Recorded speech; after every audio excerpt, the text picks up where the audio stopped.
made you decide to become a professor? Probably several reasons. One is that I've always loved literature and I love talking about and discussing literature. So being an English professor allows me to keep reading the literature I love and also spend time talking about it and sharing with students. There's also the aspect of my faith that I've always wanted to be a missionary. That was my original desire when I was younger.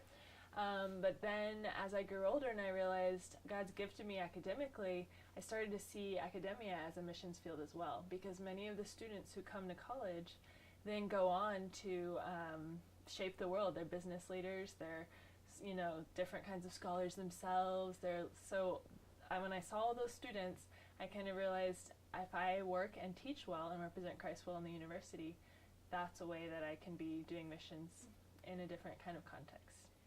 What made you decide to teach at OBU?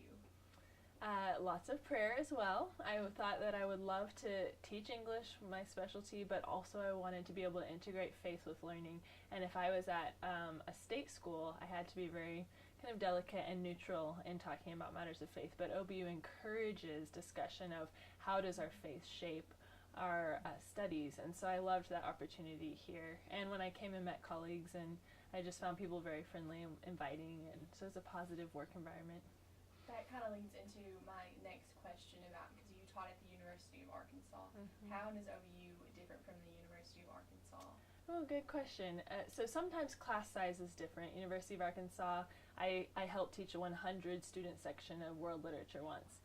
The smaller class size at OBU allows for a lot better discussion and getting to know students individually.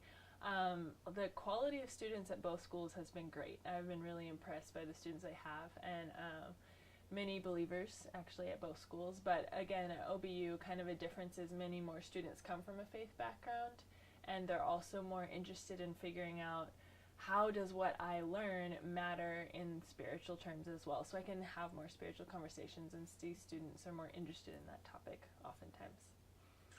Hey, thank you so much.